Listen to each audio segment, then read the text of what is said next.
Hello everyone, my name is Matt and this is episode 2 of the Chalkboard. The Chalkboard is a series where I will dive into player profiles, performances, and recaps. Today is the second part of the Sidemen Charity Match player profiles. I look forward to this game all year. I love to witness the electric atmosphere and support the charity first message behind the game. I enjoy watching soccer and playing when I can. Now let's get into some more player profiles for the upcoming Sidemen Charity Match on April 18th. Today we're starting with players who we expect to be there based on past involvement, so let's get started with Niko's player profile. Niko's past performances have been good, but have been decreasing since his 2022 captaincy where he scored 2 goals in that match. Last year he only had a 7.2 rating without a goal involvement. Moving over to Niko's match impact, he averages 62 minutes with 1 goal involvement, which is just about equal with his expected goal involvements of 0.98. His passing accuracy sits at 79%, but he does not contribute defensively with only an average of 0.6. Moving down to strengths, it's definitely Niko's creation.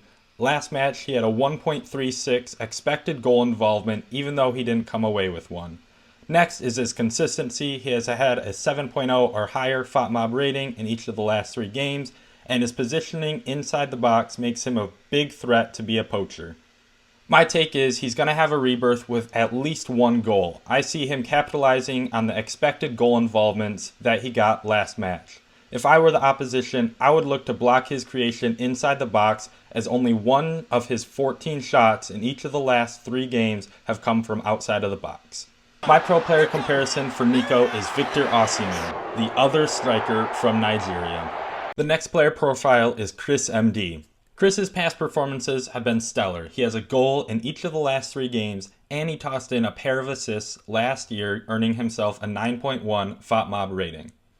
Looking at Chris's match impact, he averages 69 minutes with 1.6 goal involvements, which is higher than his 0.51 expected value.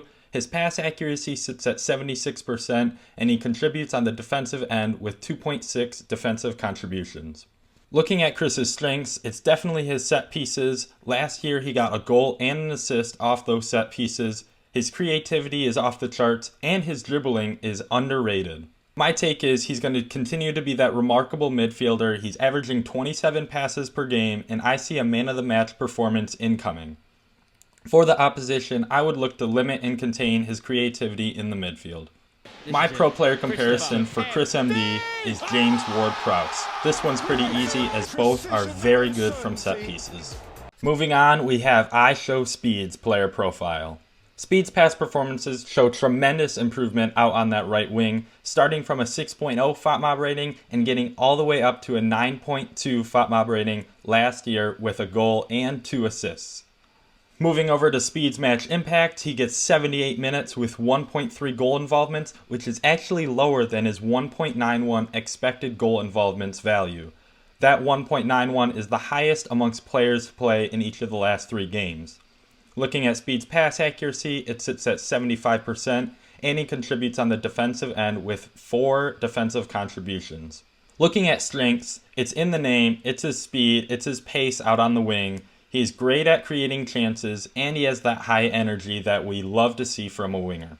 My take is Speed will continue to be a pacey winger out on the right wing and disrupt the defense. He's a man of the match sleeper with 11 shots in the last 2 games. If a couple of those go in, he could be in for a huge performance.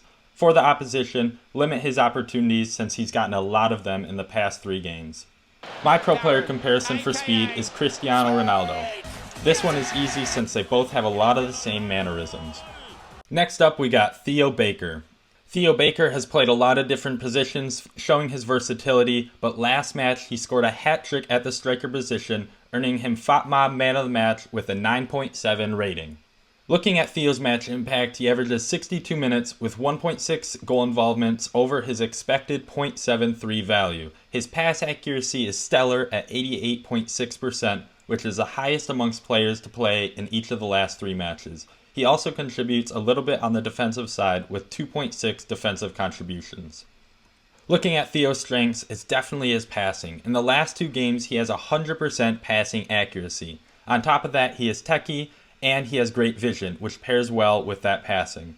My take is Theo's going to continue to poach goals. He has a great game sense, and if I were the opposition, I would look to force long shots as all 4 of his goals have come from inside of the box. My pro player comparison for Theo Baker is Paul Scholes, 2 historically good passers who have great game sense. Next up, we've got Jimmy or MrBeast. Looking at MrBeast's past performances, he prefers to play out wide either in the midfield or in defense, and although the ratings don't look great, last year he earned himself a 5.0 rating in the defender slot, which is on par for the Sidemen Charity Match. Looking at MrBeast's match impact, he's averaging 53 minutes without a goal involvement, but 0.38 expected goal involvements, which has risen from his penalty miss last year. His passing accuracy sits at just 41%, but he likes to contribute on the defensive end with 4 on average. Moving down to his strengths, it's his defense. I think he had a great performance last year despite his rating. Final third passing is also a strength as he has 7 in the last 3 games, and also his ability to bribe the opposition. My take is he's going to contribute as a defender out wide. I think a pay-to-win mentality may come in with a couple bribes, and for the opposition, money talks. Make sure you know if you're going to take that bribe before the game. My pro player comparison for MrBeast is Serginho Dest, 2 Americans that love to play out wide either in the midfield or in defense. Next up, we've got Manny. Manny has been a huge difference maker off the bench, and what jumps off the page is that 2023 performance where he had a hat trick and an assist. That earned him a 9.7 FOTMob rating and FOTMob Man of the Match. Moving over to his match impact, he averages 62 minutes with 2.3 goal involvements, which is higher than his expected 0.98. His passing accuracy is great, just around that 83% value, and he contributes a little bit on the defensive end with 2.6. Manny's strengths are definitely his chance creation. As a pacey winger out wide, he can contribute goals and assists. He is 2-footed, scoring goals with his left and right foot, and also his head.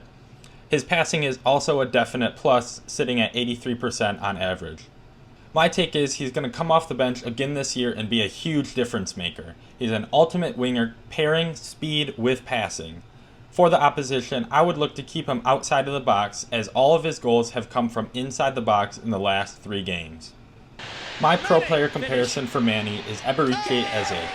Both players can be a huge difference maker and have been coming off the bench recently. The last player profile for today is Chunkz. Chunkz' past performances have been great and consistent. He has a goal in each of the last 3 games, and he tosses in a couple of assists here and there. Moving over to the match impact, he averages 73 minutes with 2 goal involvements per game over his expected 0.48 value. His passing accuracy is great at 79%, and he contributes a little bit on the defensive end with 2 defensive contributions per game. Looking at his strengths, it's definitely that number 10 position in the midfield. He shows great leadership when he's on the pitch, and he has great control when he is on the ball. My take is he's a dangerous attacking midfielder, and I look for him to fill that role again this match. He's reliable in creating chances, scoring goals, and when he's on the ball. For the opposition, I would look to prevent the long shot. 6 of his last 9 shots have come from outside of the box. My pro player comparison for Chunkz is Jude Bellingham, 2 players that are great in the midfield and prefer that number 10 spot. If you like what you saw, don't forget to like and subscribe, comment who you think I should do next, and I'll see everyone in part 3.